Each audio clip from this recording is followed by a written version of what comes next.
सोचो, इंसान ने जमीन पर रोड बनाई, समुंदर पर जहाज चलाया, लेकिन जब उसने आसमान को चुना तब वहाँ कोई रोड नहीं थी, कोई साइन बोर्ड नहीं था, कोई डायरेक्शन एरो नहीं था, सिर्फ खुला आसमान, बेइंतहा गहरा, बेइंतहा खामोश। फिर भी हर दिन हजारों एरोप्लेन इस इनविजिबल हाईवे पर एकदम परफेक्ट एक्यूरेसी के साथ उड़ते हैं, एक दूसरे से टकराए बिना अपनी मंजिल तक पहुंच जाते हैं। ये सिर्फ उड़ान नहीं है, ये साइंस, टेक्नोलॉजी और इंसानी हिम्मत का कॉम्बिनेशन है। आज हम जानेंगे कैसे एरोप्लेन अंधे आसमान में भी अपना रास्ता देख लेता है और कैसे पास्ट से प्रेजेंट तक एविएशन ने दुनिया को बदल दिया।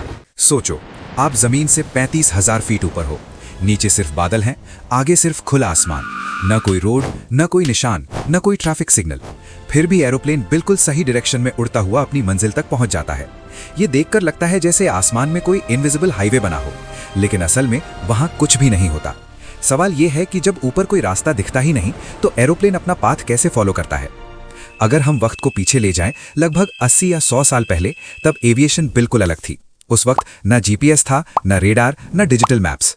पायलट सिर्फ अपनी आंखों पर भरोसा करता था।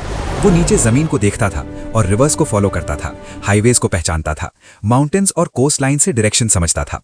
अगर फ्लाइट समुद्र के ऊपर होती तो सिचुएशन और मुश्किल हो जाती। रात के वक्त स्टार्स नेविगेशन में मदद करते थे। कंपास और पेपर मैप्स ही सबसे बड़े टूल्स थे, लेकिन जैसे ही बादल आते सब कुछ गायब हो जाता। पायलट को अंदाजे से चलना पड़ता। इसी वजह से पुराने टाइम में फ्लाइट्स ज्यादातर दिन में होती थी। वेदर सबसे बड़ा चैलेंज था। थोड़ी सी गलती और एक्सीडेंट का रिस्क बहुत ज्यादा हो जाता था। फिर धीरे धीरे टेक्नोलॉजी ने एविएशन को बदलना शुरू किया। आज का एरोप्लेन अंधा नहीं है, वो रास्ता आंखों से नहीं देखता, वो रास्ता कैलकुलेट करता है।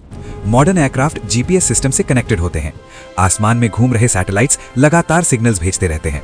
इन सिग्नल्स की मदद से प्लेन को एग्जैक्ट पता होता है कि वो दुनिया के किस कोने में है, कितनी स्पीड से जा रहा है और किस डायरेक्शन में मूव कर रहा है। पायलट के सामने एक डिजिटल स्क्रीन होती है जिसमें लाइव मूविंग मैप दिखता है। उस मैप पर एरोप्लेन का छोटा सा आइकन रियल टाइम मूव करता रहता है। पास्ट में पायलट को अंदाजा लगाना पड़ता था, आज प्लेन खुद कॉन्फिडेंटली कहता है, मैं यहाँ हूँ और मुझे यहाँ पहुँचना है। सिर्फ जीपीएस ही नहीं, एरोप्लेन के अंदर एक पावरफुल कंप्यूटर होता है जिसे फ्लाइट मैनेजमेंट सिस्टम कहते हैं। ये सिस्टम पूरा रूट प्लान करता है, कौन सा पाथ शॉर्टेस्ट होगा, कौन सा रूट फ्यूल बचाएगा, कौन सी हाइट पर हवा का प्रेशर कम होगा, कौन सा एरिया वेदर के लिए सेफ है। ये सब कैलकुलेशन सेकंड्स में हो जाती हैं। पायलट सिर्फ डिपार्चर और डेस्टिनेशन इनपुट करता है, बाकी प्लानिंग कंप्यूटर करता है। सोचिए, जो काम पहले पायलट को मैप्स और कंपास के साथ घंटों में करना पड़ता था, आज एक मशीन कुछ सेकंड्स में कर देती है। और फिर आता है ऑटो पायलट। ज्यादातर लोग सोचते हैं कि पायलट पूरी फ्लाइट कंट्रोल स्टिक पकड़कर उड़ाता है, लेकिन सच ये है कि फ्लाइट का 80 से 90% हिस्सा ऑटो पायलट मैनेज करता है। ऑटो पायलट हाइट मेंटेन करता है, डायरेक्शन स्टेबल रखता है, स्मूथ टर्न्स लेता है और टर्बुलेंस में भी बैलेंस बनाए रखता है। पायलट बस मॉनिटर करता है, सिस्टम्स चेक करता है और जरूरत पड़ने पर कंट्रोल लेता है। पास्ट में पायलट हर सेकंड मैनुअल कंट्रोल करता था, आज पायलट एक इंटेलिजेंट सुपरवाइजर की तरह काम करता है। सबसे इंटरेस्टिंग सिस्टम है वेदर रेडार। एरोप्लेन के नोज के अंदर रेडार लगा होता है जो आगे के वेदर को स्कैन करता रहता है। अगर थंडरस्टॉर्म हो, हैवी रेन हो या टर्बुलेंस हो तो कॉकपिट स्क्रीन पर कलर्स के थ्रू वार्निंग मिल जाती है। रेड जोन डेंजर दिखाता है, येलो कॉशन और ग्रीन सेफ एरिया। प्लेन तुरंत अपना रूट थोड़ा सा चेंज कर लेता है। पास्ट में पायलट को स्टॉर्म दिखता तब तक देर हो चुकी होती थी, आज स्टॉर्म मिलने से पहले ही प्लेन उसे अवॉइड कर लेता है। लैंडिंग के वक्त टेक्नोलॉजी और भी इंपॉर्टेंट हो जाती है। कभी कभी फॉग इतनी डेंस होती है कि रनवे बिल्कुल नजर नहीं आता। ऐसे में इंस्ट्रूमेंट लैंडिंग सिस्टम यानी ILS प्लेन को गाइड करता है। रनवे से रेडियो सिग्नल्स भेजे जाते हैं जो प्लेन को बताते हैं कि कितना नीचे आना है और सेंटर लाइन से कितना दूर है। पायलट स्क्रीन पर इंडिकेटर्स देखता है और प्लेन बिल्कुल परफेक्ट अलाइनमेंट में लैंड करता है। पास्ट में फॉग का मतलब फ्लाइट कैंसिल या रिस्की लैंडिंग होती थी, आज फॉग का मतलब है एडवांस टेक्नोलॉजी रेडी है। अगर हम कंपेयर करें तो पास्ट का पायलट बहुत ब्रेव था, उसके पास लिमिटेड टूल्स थे लेकिन हिम्मत और स्किल थी। आज का पायलट ब्रेव होने के साथ स्मार्ट सिस्टम्स का मास्टर भी है।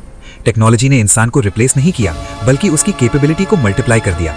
एरोप्लेन रास्ता आंखों से नहीं देखता, वो मैथमेटिक्स, फिजिक्स और सैटेलाइट सिग्नल्स के थ्रू अपनी पोजीशन समझता है। आसमान में कोई विजिबल रोड नहीं होती, लेकिन इनविजिबल डिजिटल हाईवे जरूर होती हैं। और शायद यही एविएशन का सबसे बड़ा मैजिक है। जब आप नेक्स्ट टाइम विंडो सीट पर बैठकर नीचे बादलों को देखो तो याद रखना, प्लेन हवा में अंदाजे से नहीं चल रहा। हर सेकंड हजारों कैलकुलेशंस हो रही हैं, हर डायरेक्शन साइंटिफिकली डिसाइड हो रही है। ये सिर्फ एक मशीन नहीं, ये इंसानी सोच का उड़ता हुआ एग्जाम्पल है। पास्ट से प्रेजेंट तक का सफर सिर्फ स्पीड का नहीं, सेफ्टी और इंटेलिजेंस का सफर है। और इसी वजह से आज दुनिया छोटी लगती है, क्योंकि आसमान अब अंधा नहीं रहा।